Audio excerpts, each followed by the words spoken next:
Wonderboy, welcome back. Good to see you. Thank you. Thank you. Glad to be back. Absolutely. I mean, it's been a while. It's been over a year since you last competed, and you're returning to a very different landscape with the pandemic, no crowds, the safety protocols, and testing. Does it have a bit of a surreal feel to it, or have you seen enough of it just watching from the outside that you felt prepared? Yeah, man, I feel prepared watching the fights. And of course, my very first fight in the UFC, there was literally nobody in the stands because that was the first fight there. So got a little experience there with that. But I'm just excited to be back and glad to be back and ready to put on a show for the fans. And a main event with Geoff Neal. Records can be deceiving sometimes. You got a similar number of fights, but you're definitely the veteran here. You've got your kickboxing background as well, and he's the young up and comer. The media and fans read a lot into those storylines, but does it matter to you at the end of the day who you're fighting here? Not really. I mean, he could be the top five or the champion or the number 15th ranked guy. Geoff Neal's a beast. And if you fight in the UFC, I mean, come on, you're a dangerous man. So, and anything can happen out there. So, preparing for this fight is definitely my number one. Been focused for it. And Geoff Neal's no joke. He's been knocking dudes out. He's 5-0 in the UFC. And he's a big welterweight, very strong. So I know he's going to use the smaller cage to his advantage. But whatever the fight goes, I'm going to be ready for it.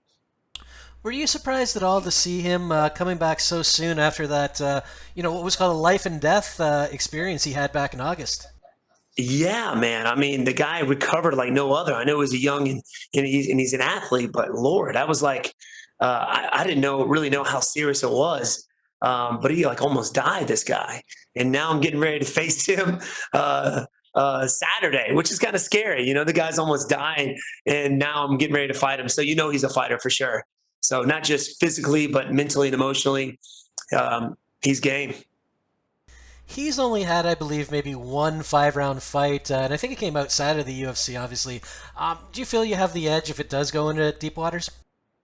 I don't like thinking that. Just for my psyche, my confidence, I'm prepared for the best Geoff Neal come Saturday night. I know he's a smart and intelligent guy. He's got a lot of intelligent coaches around him, so I know he's going to be prepared. And the first thing I think of if I go out there thinking that he's not prepared, and then he is, how's that going to affect you mentally? So I'm always prepared for the worst. I'm always prepared for just a grueling fight. I don't like predicting anything, any knockouts. If it happens, it happens. If it doesn't, it doesn't. I just visualize my hand being raised at the end of the fight. And last one for me, I mean, I don't want to use the G word, but it did come up in interviews recently. Does it bother you to be hearing the gatekeeper talk at this point? Uh, you know, it doesn't really bother me. I just know what I'm capable of, and that I've got a lot more in me. And I'm 37 years old. I'll be 38 in February, but I feel like I'm 25, and still improving every day. I came in this game fairly late, so I haven't taken a ton of damage. The only time I've been knocked out was with Anthony, and he's actually like right across the hall from me right now. But I feel fine, man. I feel awesome. I know that I could be champion in 2021, and that's my goal. All right, well, best of luck this weekend. Thank you very much. I appreciate you. We'll take our next set of questions from Sumit Data with Sportskeeda. Hey, Wonder Boy, welcome back, and I hope you're doing well. Thank you very much. I appreciate it. It's been a while since we've seen you compete in the UFC, of course, and times have changed a lot since the last time you fought. So, how has the preparation been for you in the lead up to this fight during this unusual times in this pandemic? To be honest with you, I've been out for a year. Broke both my hands a year ago, and the whole pandemic thing. And of course, everybody's been out in quarantine. But where I come from, a little small town of Simpsonville, it hasn't been too bad. We had to close down the gym for maybe 2 months, and we had to innovate, do some online classes and things. But when you got access to a gym, it's kind of hard not to stay in shape, hard not to still improve. So, I lived there, and even though I was injured for a while, there was always something that I can do: working on my kicks, working on my movement, working on my wrestling. Um, Nothing slowed down for me, to be honest with you. Helping fighters get ready for theirs, helping Chris Weidman get ready for his fight kept me in shape as well. So during this whole pandemic thing, gave my body a chance to heal up, to be honest with you, but my skill levels improved tremendously. Okay, so heading into this weekend, you had mentioned you'll be ready for Geoff Neal's wrestling and ground game, but of course, you being one of the best strikers in the fight game, there's a little stylistical difference between you and your opponent right now. So, how do you see this fight playing out come this weekend? Well, Geoff Neal, like I said, he's a big welterweight. He's a very strong welterweight. Keeps his right side forward. He loves to throw his left hand. He tries to hit you with that left hand, kind of the same as Conor McGregor. He hits you with it, you're going out. He also has a left high kick that's been dropping people. So that's just another element in his game I got to watch out for. But the guy's improving every day, every time you see him fight, and that's a dangerous guy. He's doing a lot more wrestling, clinch work. You see that in his last few fights. So I'm prepared for wherever the fight goes. I got Chris Weidman, Carl Reed, great wrestlers, Carlos Machado, great grapplers that have been helping me get ready for this fight. So, like I said before, wherever the fight goes, I'm going to be prepared for it. And I visualize my hand being raised at the end of this fight. Okay, and I also got to ask you this. You're someone who has always been very calm, very composed, and you don't seem to engage in any sort of trash talk with your opponent. Is there any sort of secret behind you being able to stay in this composed zone of yours? I don't know. I think it just has a lot to do with who I am and how I was brought up. I was brought up in the martial arts, and through the martial arts, it's was able to teach me, uh, it's a very humbling sport, right? Very humbling sport for sure. But it allows you to be able to be put in uncomfortable situations and know how to be, to cope with that. And that's in everyday life. But the martial arts has helped me be able to do that in every aspect of my life. If it's the fight game, if it's outside of it, I know people do a lot of trash talk, and I just eat them up with niceness. Sometimes it has a reverse effect. Like they start getting angry because they can't get under my skin. But I just eat them up with niceness, man. I just put a smile on my face and keep going. Of course, I got a good support system, good family, good friends who keep a small circle to keep me motivated and focused. And nothing really gets me frustrated. And I think the martial arts has a lot to do with that for sure. Okay, one final question for me. Speaking of niceness, you're obviously known as the NMF of the fight game, but just curious, have you, in the back of your mind, have you ever considered possibly fighting for the BMF title? You have a win over Jorge Masvidal, after all. I know, right? I mean, I know he had mentioned fighting me if he had won the title from Usman. He said he would like to run it back with me. So I know, my name is still up there with him. I would love to fight him again. He's ranked higher than me. He's given me inspiration because I beat him at UFC 217, and now he's ranked higher and super popular, which is awesome. But I think that would be cool. That would be epic. NMF versus the BMF. You don't have to be like a trash talker to be the BMF, right? You just got to be a bad dude in the cage. That's how I look at it. Yeah, fair enough, sir. Well, I look forward to a fight this weekend, and good luck to you. Thank you, sir.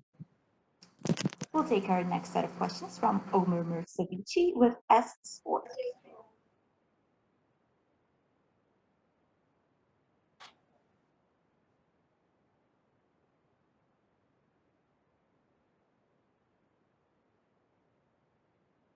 Maybe not. Omer? Can you hear me? Hey, we can hear you now. Okay, good. How are you, Wonderboy? Doing good. Doing good. How about yourself?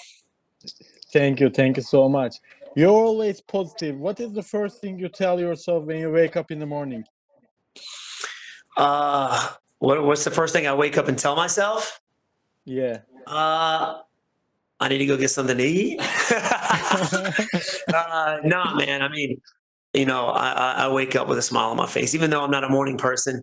I wake up with a smile on my face, ready to get on stay on the grind. If it's teaching karate classes, driving the bus, picking up kids, training.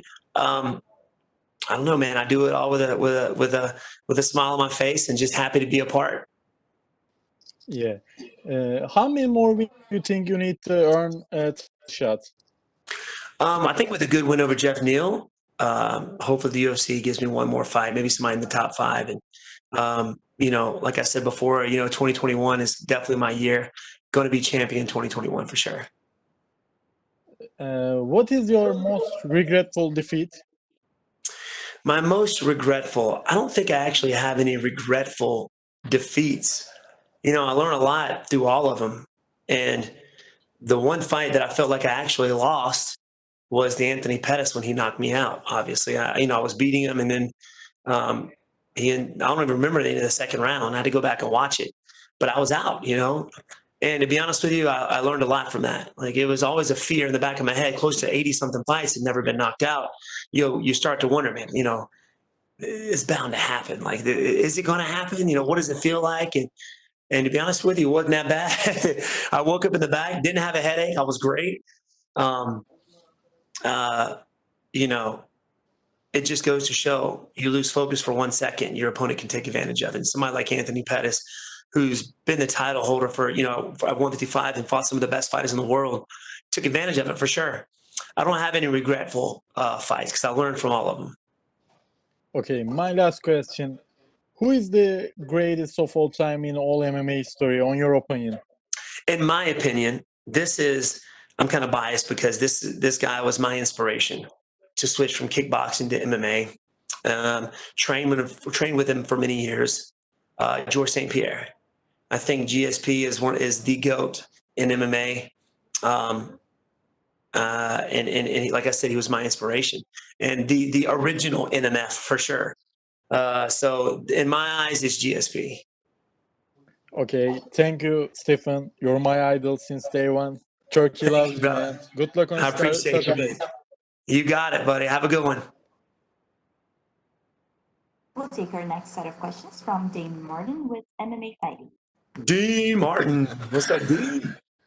Steven, what's up, buddy? Heading into this fight, you had struggles getting a top-ranked opponent. I know you have a ton of respect for Geoff Neal, but do you feel like there is a sense of maybe people are sleeping on you a little bit because you've been, at the top of this division for so long and you fought so many good guys? It's almost like people are sleeping on you a little bit. Yeah, I hope not. I hope that's not what they're thinking. But, the two losses with Woodley, the loss with Till and Anthony, I figured that I was going to have to work my way back up. And obviously the win over Vicente Luque, winning fight of the night, kind of, put me in the limelight again. Then I was out for a year with broken hands, the pandemic, collarbone injury. So, out of sight, out of mind. It's funny how fast people can forget about you, and move on to the next person. So with this fight, if I go out there and put on a good performance, and I'll be back in the limelight and hopefully get a top five opponent and move on to the title. So that's the game plan for this fight in 2021 as well.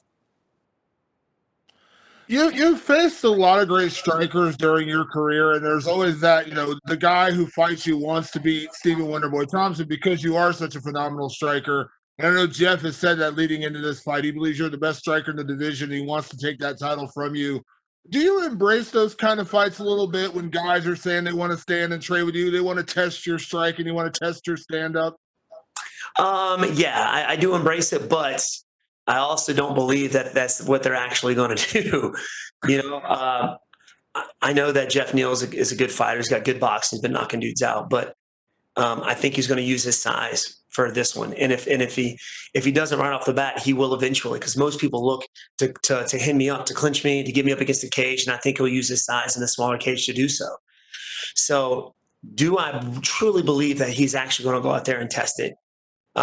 Maybe for a bit, but eventually I think he's going to think otherwise and try and hand me up at some point. So, like I said before, I've been training, got good guys coming in, helping me get ready for this fight, knowing at some point he's going to try to. Got Chris Weidman came in for the camp, and he's been there since, his first fight with Anderson Silva. So my wrestling's improved tremendously.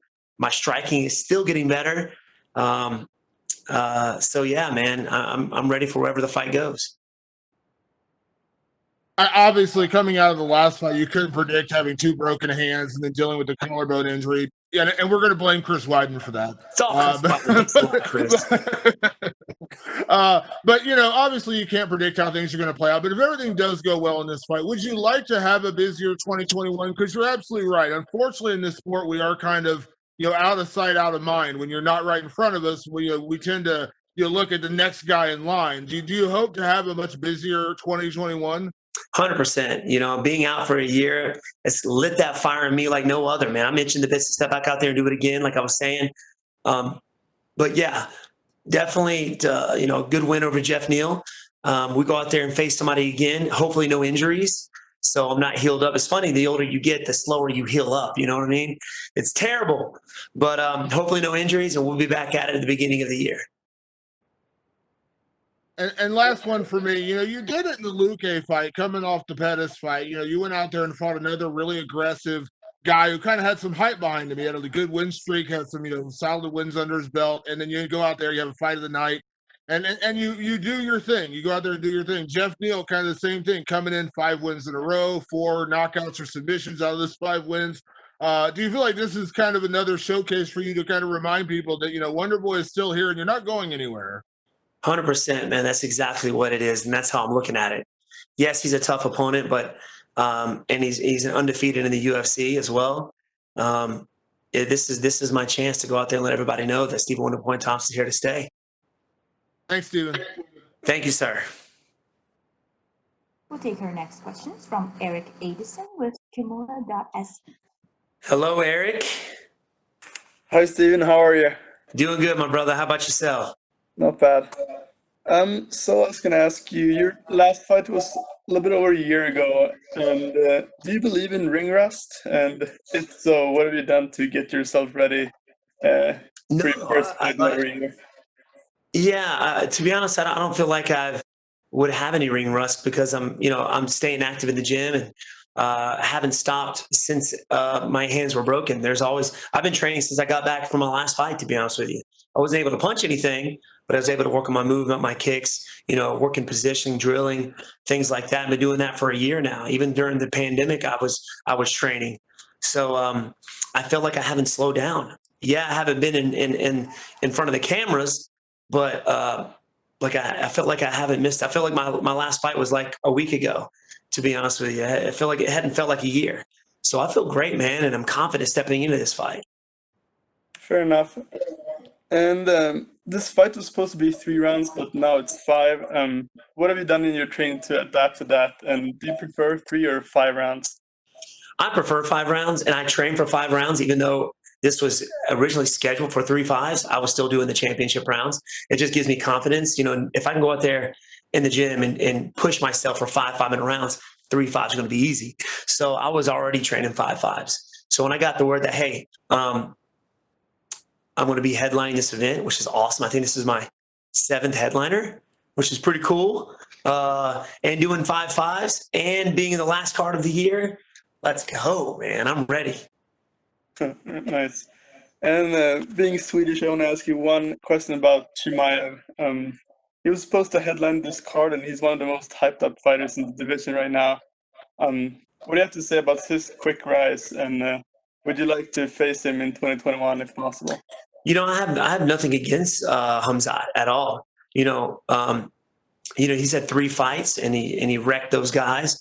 He fought once at 170 at the 170 division, and he's already ranked number 15. And I kind of called it. I was like, why is the UFC pushing this guy so much? And I was like, watch Khabib retire. And they gotta keep pushing that market somehow. So if he goes out there and he just dominates Leon Edwards, which on paper I don't see that happening, because I just haven't seen enough of Hamzat to really get behind him yet. But if he does, then I will say that he is the man. He's a good fighter. I just haven't seen that yet. But he goes out there and does work. I could probably be facing him in 2021 for sure. Awesome. Thank you so much. Yes, sir. Thank you. We'll take our next set of questions from Pablo Santamaria with Multi MMA Ecuador. Hi, Wonderboy. Can you hear me? I got you loud and clear, man. Okay, man. You're back. You face. Okay, sorry. I confused. You're back in the octagon. Your last fight was a year ago or even more. So how are you feeling coming into this fight? Feel great, man. Confident more than ever. I'm just glad to be back out there to fight in front of the fans of the UFC, man. Like I was saying before, I'm itching to get back out there. Being out for a year is terrible. Even though I was out, I was always training, though. For a year, I've been training and helping fighters get ready for their fights. I helped Chris Weidman get ready for his. I had some injuries along the way, which kept me out. But I'm back, baby, and ready to rock. I get it. So, I mean, your YouTube channel is amazing. You got a lot of fans for that YouTube, or you keep the same amount of fans, or do you think your fans? became more? I think more. I mean, with the YouTube channel, I'm actually, collab with some really good, really other really good other YouTubers, and pulled some other fans that never watched the UFC before, and now turn them into UFC fans. So I think it's great. The YouTube thing was just something that we're going to do for the fun of it. Me and my brother, we didn't know it was going to blow up like it did. We've got close to 300,000 subscribers in just a little over a year. So, which is pretty crazy. We're loving it, man. We're just having fun with it. And I think that's why people like it. The personalities, and people want to see what is Wonder Boy really like. Is he just like this in front of the camera, or is he like this all the time? I think people like the vibe of the channel. So we're having fun with it, man. And we're going to keep on keeping on, To be honest, this is one of my favorite channels at the moment. I mean, Sweet Tea with your dad. I mean, it's a very good channel. Oh, thank you, man. I appreciate you. Okay, do you think the nicest Mother F title is on the line in this way? You know what? Geoff Neal's a nice dude too. He's a very nice guy. It's like with Vicente Luque. I've got the title, but we'll see. We'll see. I don't think he's as nice as me. I'm the nicest guy in the UFC. It's funny because I saw it was like a competition or something online. I think Junior Dos Santos won the nicest guy in MMA. I'm like, what? I've got the NMF belt, man. What's going on right now? But yeah, man, he's a super cool dude, Geoff Neal. Okay. So if you get the W, would you mind fighting Jake Paul at boxing? I would crush Jake Paul. For one, as an athlete, it doesn't make sense. As an athlete, these guys should not even think about, they're just not worthy to step in the cage or the ring with these guys that they're going to be fighting. Not worthy. But as somebody who's dabbled into YouTube and social media and stuff, you got to take your hat off to these Jake and Logan Paul. These guys are making some money and making moves. So hats off to them in the business aspect. But the athlete in me is like, why is this even happening? Like, they don't even deserve it. Sure. You got to earn the right? You got to earn the right to step in the ring with these legends. Yes, that's you're right on this one. And would you like to send a message to your Ecuadorian fans, because you have a lot of fans here in Ecuador? Well, everybody in Ecuador, this is Stephen Wonderboy Thompson. I love you, and I hope you guys have a happy holiday.